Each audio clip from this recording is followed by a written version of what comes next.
Good evening students, welcome back to study hub. आज हम लोग डिस्कस करने वाले हैं यूनाइटेड नेशन ऑर्गेनाइजेशंस, उसकी एस्टेब्लिशमेंट, उसकी मेंबर कंट्रीज़ के बारे में पढ़ेंगे। वीटो पावर क्या होती है उसके बारे में डिस्कस करेंगे। कौन कौन सी प्रिंसिपल ऑर्गन्स है यूनाइटेड नेशन ऑर्गेनाइजेशंस के अंदर, उसके बारे में डिस्कशन करेंगे। प्लस कुछ पीवाईक्यूज हम डिस्कस करेंगे। तो स्टार्ट करते हैं। तो सबसे पहले जो यूनाइटेड नेशन ऑर्गेनाइजेशन है, इसकी एस्टेब्लिशमेंट कब होती है? इसकी एस्टेब्लिशमेंट होती है 24 अक्टूबर 1945 को। ठीक है। तो इससे पहले यूनाइटेड नेशन जो है ये था league of nation. League of nation ये बनाई गई थी 1919 में। तो ये पहली ऑर्गेनाइजेशन थी। फिर बाद में जो है ये फर्स्ट वर्ल्ड वॉर के टाइम पे बनाई गई थी, फर्स्ट वर्ल्ड वॉर के बाद। उसके बाद जो है यूनाइटेड नेशन को बनाया गया आफ्टर सेकेंड वर्ल्ड वॉर 1945 के अंदर 24 अक्टूबर को। हेडक्वार्टर्स की बात की जाए तो हेडक्वार्टर्स जो है इसके न्यूयॉर्क में है, यूएसए में। और यूएन डे हम मनाते हैं 24 अक्टूबर को। ठीक है। उसके बाद बात करते हैं मेंबर कंट्रीज के बारे में। तो टोटल मेंबर कंट्रीज 193 कंट्रीज जो है वो मेंबर कंट्रीज हैं यूनाइटेड नेशन ऑर्गेनाइजेशन की। और लेटेस्ट मेंबर जो इसका बना है वो है साउथ सूडान, जो बना है 2011 में। ठीक है। आगे बढ़ते हैं वीटो पावर के बारे में। अब वीटो पावर क्या होती है? तो वीटो पावर क्या है? एक ऐसी पावर जो है वो दी गई है कुछ जो परमानेंट मेंबर्स हैं, 5 परमानेंट मेंबर्स हैं, उनको वीटो पावर दी गई है कि वो किसी भी सब्सटेंटिव रेजोल्यूशन जो है यूनाइटेड सिक्योरिटी काउंसिल का, यूनाइटेड नेशन सिक्योरिटी काउंसिल का, उसको रिजेक्ट कर सकते हैं। कहने का मतलब ये है कि ये हैं वो 5 कंट्रीज जो परमानेंट मेंबर है सिक्योरिटी काउंसिल की। अब सिक्योरिटी काउंसिल क्या है? सबसे पहले ये एक प्रिंसिपल ऑर्गन है यूनाइटेड नेशन की। तो सिक्योरिटी काउंसिल के अंदर होते हैं टोटल 15 मेंबर्स। 15 मेंबर्स में से 5 जो है वो होते हैं परमानेंट मेंबर्स जिनके पास है ये वीटो पावर। ठीक है जी। तो यूनाइटेड स्टेट्स ऑफ अमेरिका यानी कि यूएसए, यूके, फ्रांस, रशिया और चाइना, ये 5 वो कंट्रीज है जिनके पास ये वीटो पावर है। और 10 होती है नॉन परमानेंट मेंबर्स। ठीक है। और ये हर 2 साल के बाद जो है, 2 साल तक इनका टेन्योर होता है, 2 साल के बाद ये चेंज हो जाते हैं। ठीक है। और ये परमानेंट मेंबर्स जो है ये फिक्स्ड है यहाँ के। और इनके पास है ये वीटो पावर कि कोई भी ऐसा रेजोल्यूशन होगा उसको ये रिजेक्ट कर सकते हैं। अगर एक भी कंट्री, जैसे कि चाइना ने बोला कि, जैसे किसी कंट्री ने बोला कि हम एक रेजोल्यूशन पास करेंगे, इंडिया को जो है हम परमानेंट मेंबर बनाएंगे यूनाइटेड नेशन का, लेकिन चाइना ने बोला नहीं बनाना। ठीक है। बेशक रशिया उसको सपोर्ट कर रहा है, फ्रांस कर रहा है, यूके कर रहा है, यूएसए कर रहा है, सब कर रहे हैं, लेकिन चाइना ने बोला नहीं बनाना। तो जब तक वो पांचों की पांचों कंट्री उस चीज़ के लिए, रेजोल्यूशन के लिए एग्री नहीं करती, वो रेजोल्यूशन जो है वो यहाँ से पास नहीं होगा। That is the veto power. ठीक है जी। अब बात करते हैं कुछ फैक्ट्स की। तो इफ़ वन ऑफ द, वही बात मैंने आपको बताई कि अगर एक भी कंट्री जो है, if one of these 5 countries uses veto, resolution fails. अगर एक भी कंट्री जो है अपनी वीटो पावर यूज़ करती है तो वो रेजोल्यूशन जो है वो पास नहीं होगा, वो फेल हो जाएगा। ठीक है जी। अब बात करते हैं प्रिंसिपल ऑर्गन्स के बारे में। तो यूनाइटेड नेशन की प्रिंसिपल ऑर्गन्स है कितनी? 6। ठीक है। सबसे पहले है United nation general assembly. United nation general assembly के अंदर 193 मेंबर स्टेट्स है। हर एक कंट्री को जो है 1 वोट है, हर एक कंट्री का 1 वोट है। अब फंक्शंस क्या है यूनाइटेड नेशन जनरल असेंबली के? तो जो भी ग्लोबल इश्यूज होते हैं उनके बारे में डिस्कस करना, यानी कि पीस, सिक्योरिटी, डेवलपमेंट से रिलेटेड कोई भी इशू होगा उसकी डिस्कशन करना। यूएन का जो बजट होता है उसको अप्रूव करना।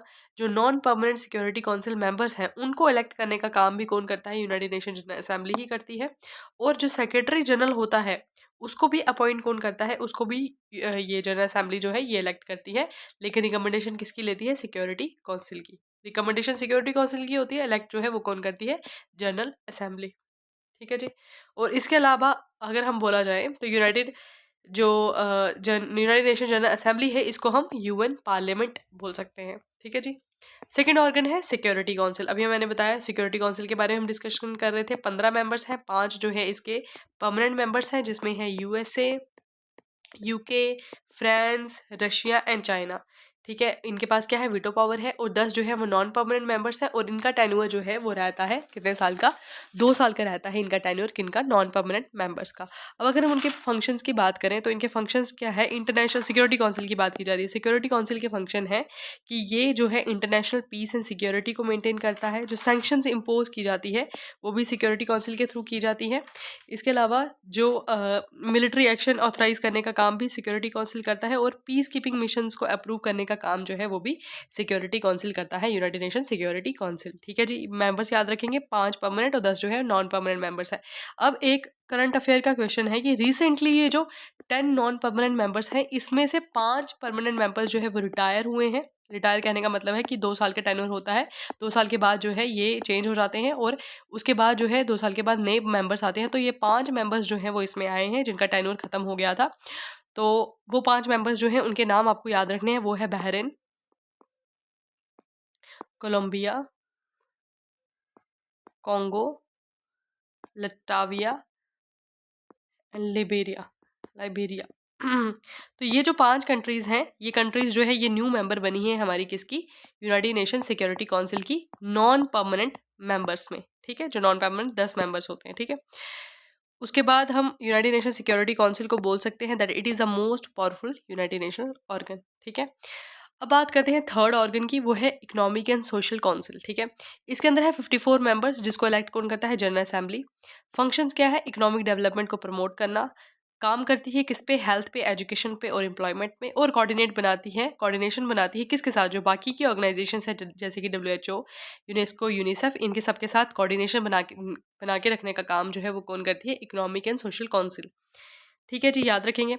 उसके बाद आता है हमारा international court of justice, ICJ, ठीक है। अब ये ICJ जो है ये कहाँ पर है, ये हेग नीदरलैंड्स में है। ये इंपॉर्टेंट चीज़ है क्योंकि बाकी के जो सारे ऑर्गन्स हैं, बाकी के जो 5 ऑर्गन्स हैं, उनका हेडक्वार्टर्स जो है वो हमें कहाँ के देखने को मिलता है, वो देखने को मिलता है न्यूयॉर्क में।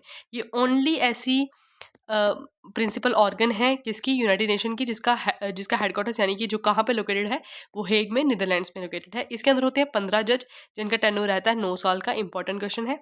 फंक्शन क्या होता है इसको, जो लीगल डिस्प्यूट्स होते हैं बिटवीन द कंट्रीज उनको कौन सॉल्व करता है, ICJ सॉल्व करता है। और एडवाइजरी ओपिनियन देता है किसको, बाकी की जो UN ऑर्गन्स हैं उनको एडवाइजरी ओपिनियन देने का काम जो है वो भी करता है क्या, ICJ, ठीक है। और ये इसको हम judicial organ of United nation कहेंगे, ठीक है। तो 5th प्रिंसिपल ऑर्गन की बात की जाए वो है सेक्रेटरीट। अब सेक्रेटरीट का जो हेड होता है वो होता है सेक्रेटरी जनरल, ठीक है। करंटली जो सेक्रेटरी जनरल है वो है एंटोनियो ग्यूटरेस, ठीक है। ये जो है बिलोंग करते हैं कहाँ से, पोर्तुगल से। इंपॉर्टेंट है, याद रखेंगे।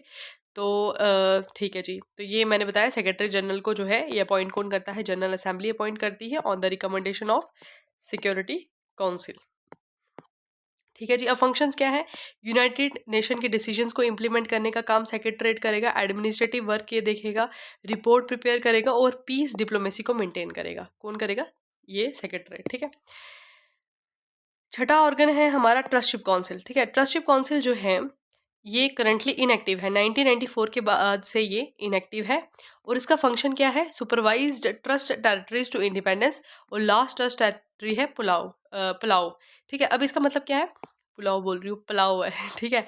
तो इसका मतलब क्या हुआ, ट्रस्ट टेरिटरीज का क्या मतलब है, मैं आपको समझाती हूँ। देखो कुछ ऐसी कंट्रीज हैं, अभी भी कुछ कंट्रीज हैं और पहले कुछ कंट्रीज थी जहाँ पे कॉलोनियल रूल था, ठीक है। कॉलोनियल रूल के अंडर जो कंट्रीज थी उनको आहिस्ता आहिस्ता इंडिपेंडेंस प्रोवाइड करना, ठीक है, इंडिपेंडेंस दिलाने का काम जो है वो करती थी ये ट्रस्टशिप काउंसिल, ठीक है, ये काम करती थी। और इंडिपेंडेंस दिलाने के प्रोसेस में जो है उनको पहले ट्रस्ट टेरिटरीज बनाया जाता था, ठीक है, पहले ट्रस्ट टेरिटरीज बनाया जाएगा, उसके बाद उनको परमानेंट इंडिपेंडेंस दिलाई जाएगी। तो ये काम करती थी ट्रस्टशिप काउंसिल। तो 1994 के बाद से ये जो है मतलब इनएक्टिव है। और पलाव जो है ये लास्ट टेस्ट टेरिटरी है, ठीक है। उसके बाद कुछ क्विक रिवीजन देखेंगे। 6 प्रिंसिपल ऑर्गन्स है, मैंने आपको बताया। वीटो पावर 5 के पास है, नाम याद रखने हैं कौन कौन सी कंट्रीज है। 193 मेंबर्स है। ICJ ऐसा यूनाइटेड नेशन का ऑर्गन है जो न्यूयॉर्क में लोकेटेड नहीं है। इसका मतलब कहाँ लोकेटेड है, ये हेग में है। हेग कहाँ पर है, नीदरलैंड्स में है, ठीक है जी। यूनाइटेड नेशन सिक्योरिटी काउंसिल का डिसीजन को 9 वोट्स की ज़रूरत होती है, जिसमें से 5 जो है वो परमानेंट मेंबर्स जो हैं वो वोट करते हैं, ठीक है। ओके, अब डिस्कस करते हैं प्रीवियस ईयर क्वेश्चंस। तो सवाल है पहला, यूनाइटेड नेशन कब एस्टैब्लिश हुआ, 24 अक्टूबर 1945, अच्छे से पता है आपको। नेक्स्ट है the headquarters of the United nation कहाँ पर लोकेटेड है, हेडक्वार्टर्स, तो हेडक्वार्टर्स आपको पता है कहाँ पर है, न्यूयॉर्क में। कितनी कंट्रीज हैं यहाँ पर, तो मेंबर कंट्रीज कितनी हैं यूनाइटेड नेशन की, एंड द आंसर इज 193, ठीक है। और रिसेंटली कौन सी ऐड हुई है, रिसेंटली ऐड हुई है साउथ सूडान, ठीक है। साउथ सूडान कब ऐड हुई है, 2011 में। इंपॉर्टेंट है, याद रखेंगे। कौन सी कंट्री जो है उसके पास वीटो पावर नहीं है, देखिए ये 4 ऑप्शन दिए गए हैं आपको पता है, USA भी है, फ्रांस भी है, चाइना भी है, रशिया भी है, और कौन सा रह गया, यूके भी है, और जर्मनी जो है वो नहीं है, ठीक है जी। कितने परमानेंट मेंबर्स हैं, परमानेंट की बात की जा रही है, यूनाइटेड नेशन सिक्योरिटी काउंसिल के अंदर है हमारे परमानेंट मेंबर्स 5, ठीक है, 15 टोटल है, 5 परमानेंट है, 10 जो है नॉन परमानेंट है, ठीक है जी। 5 परमानेंट के नाम आपको बताया मैंने, ठीक है। कौन सा यूनाइटेड नेशन का ऑर्गन है जो रिस्पॉन्सिबल है इंटरनेशनल पीस एंड सिक्योरिटी को मेंटेन करने के लिए? तो वो आपको मैंने पहले ही बताया कौन सा है सबसे पावरफुल ऑर्गन, तो वो है सिक्योरिटी काउंसिल, याद रखेंगे। Okay, where is the international court of justice? International court of justice जो है वो कहाँ पर लोकेटेड है? तो ये ओनली ऑर्गन है जिसका हेडक्वार्टर न्यूयॉर्क में नहीं है। कहाँ पर है? हेग में है। ये कहाँ है? नीदरलैंड्स में है। ओके, ये क्या हो गया? ठीक है जी। हाउ मेनी जजेस are there in international court of justice? तो इंटरनेशनल कोर्ट ऑफ जस्टिस जो है उसके अंदर है 15, और इनका टेन्योर भी पूछा जा रहा है यहाँ पर। टर्म जो है इनका कितना रहता है? वो रहता है 9 साल का, ठीक है, 9 ईयर्स। नेक्स्ट क्वेश्चन देखते हैं। कौन सा ऑर्गन है यूएन का जो जाना जाता है एज यूएन पार्लियामेंट? तो पार्लियामेंट जो है वो किसको बोलेंगे? जनरल असेंबली को बोला जाता है, यूनाइटेड नेशन पार्लियामेंट, ठीक है। The secretary general of UN is appointed by, जो सेक्रेटरी जनरल है यूनाइटेड नेशन का, यूनाइटेड नेशन का जो सिक्योरिटी, सॉरी क्या बोला मैंने आपको, द सेक्रेटरी जनरल का United, the secretary general of United nation जो है उसको कौन अपॉइंट करता है? तो वो उसको अपॉइंट करती है जनरल असेंबली, लेकिन रिकमेंडेशन होती है सिक्योरिटी काउंसिल की। तो ये दिया गया है ऑप्शन में, जनरल असेंबली अपॉइंट करती है on the recommendation of security council. ये इंपॉर्टेंट क्वेश्चन है, ठीक है। नेक्स्ट क्वेश्चन देखते हैं। How many non permanent members are there in security council? Security council के अंदर नॉन परमानेंट मेंबर्स की बात की जाए तो मैंने 10 बारी बता दिया कि 10 मेंबर्स हैं। Next question, the economic and social council जो है, the economic and social council जो है इसके अंदर कितने मेंबर्स हैं? तो ये हमने पढ़ा था कितने हैं, 54 मेंबर्स हैं।